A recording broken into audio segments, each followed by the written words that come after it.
I think my father didn't want to be, distracted by, whatever things that, Paul was dealing with. And, Paul was amazing. And, he helped us get through the primary process. He helped us get through the convention. He did a great job with the delegates. But again, my father just didn't want to have the distraction looming, over the campaign and, quite frankly, looming over all the issues that Hillary's facing right now. Doing this on a Friday in the summer is the right thing. It's unfortunate that it couples the same day that Mr. Trump is going to be in Michigan doing a large rally and also being very presidential and going down and seeing those victims of a terrible tragedy in Louisiana. But is there ever a good time? The answer is no. Today is the right day to do it, and this story ends today, and they can move on. All right, another change in the Trump campaign. Let's talk about it with our panel.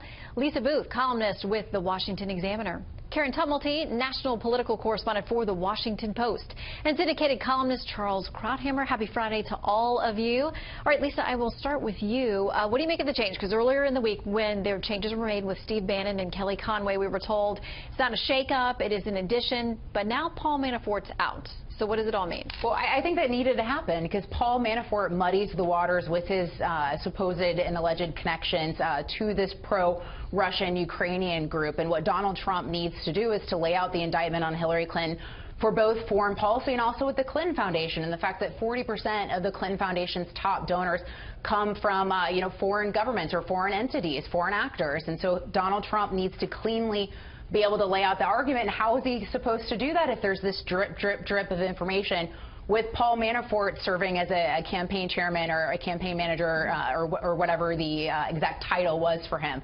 So I think it was something that needed to happen. And Karen, he may not formally still be with the campaign, but we're told that he may do work from the outside and coordinate via D.C. So if there's any connection at all left, is that a clean break the Trump campaign needs to make? No, and in fact, Donald Trump has ordered a clean break. There was a precipitating event to this, which is that as Trump was getting off stage last night at his rally in Charlotte, somebody handed him a printout of yet another story, this one from the Associated Press, of the Manafort connections in Ukraine and the entanglements, and that's the point at which Donald Trump said, basically, I'm told, blew a gasket and said, this guy is out of here. So I think there may be a relationship on paper, but I think the ties are being cut. Well, and Charles, the second soundbite we heard there after hearing from Eric Trump, Donald Trump's son, was Corey Lewandowski, who was formerly with the campaign and himself found himself on the outs not that long ago in June. Is there, at some point, does the changeover, the turnover appear that there's too much disarray, or is this, do you think, a final set that's the right team that's going to move him forward? You get 2 strikes, 3 strikes, and you're out.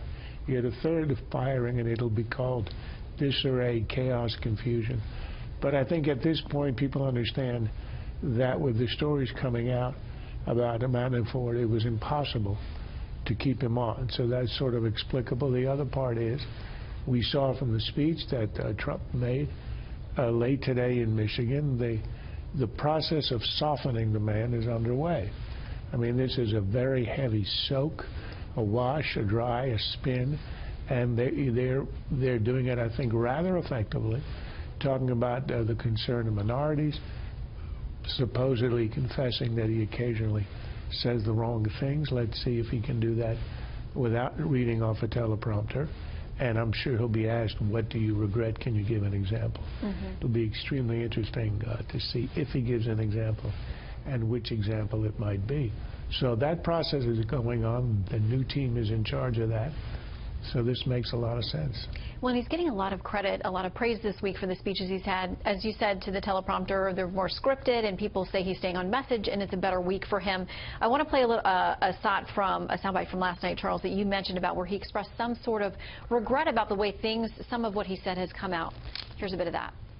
I've never wanted to learn the language of the insiders, and I've never been politically correct. Sometimes, in the heat of debate and speaking on a multitude of issues, you don't choose the right words or you say the wrong thing.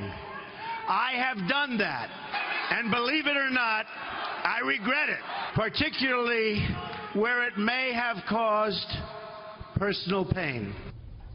Lisa, to that point, Kellyanne Conway, who has now been elevated within the campaign, said that might even include something like an apology to the Khan family, the Gold Star Muslim American family. Well, I think Americans have kind of been waiting for some empathy from Donald Trump, so I think this is a positive step. And I also think with him visiting Louisiana, this is a connection of I care about you, bigger than self. And I think voters need to hear that. And I honestly think that him having a rough couple weeks could have been the best thing to happen to Donald Trump, because sometimes candidates, particularly the stubborn ones, need to get kicked in the teeth to change course. And we've seen a changing of course with him giving these more nuanced and substantive policy speeches, showing a little bit more empathy, and also just on the mechanical side of things, going up with campaign ads, hiring a data and analytics firm, starting to raise money, which we saw him actually outraise Hillary Clinton with those direct donations, tapping into those small dollar donors. So I think we're starting to see some positive steps, and maybe getting beat up a little bit was what it took for him to sort of come to this conclusion and the reality of what was going on. And speaking of getting beaten up, President Obama has gotten beaten up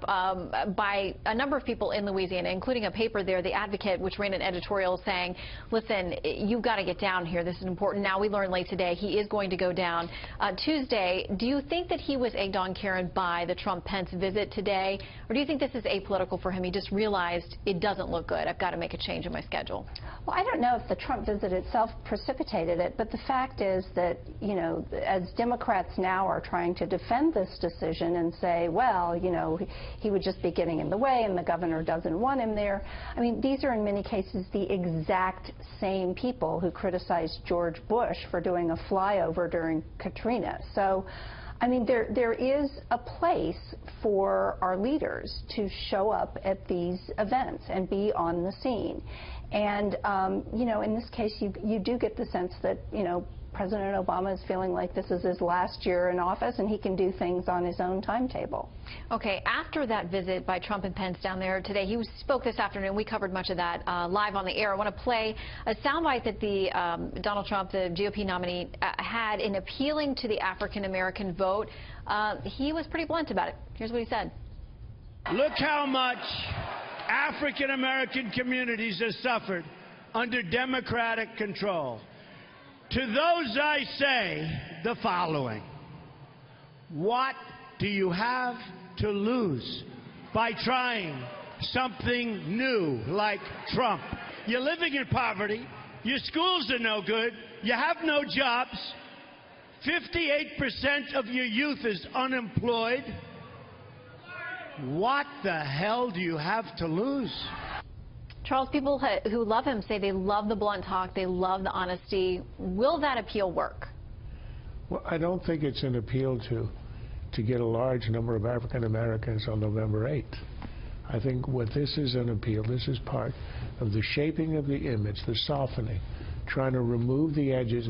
The worst thing that can happen in the precincts of, say, you know, the suburban Republican population is to be accused of racism, credibly or not. And we've even heard it said by Paul Ryan regarding what Trump had said about the Mexican, so-called Mexican judge.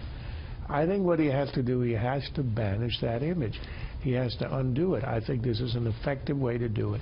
You show that you are not a candidate of simply white people, which is the sort of the main story going on here.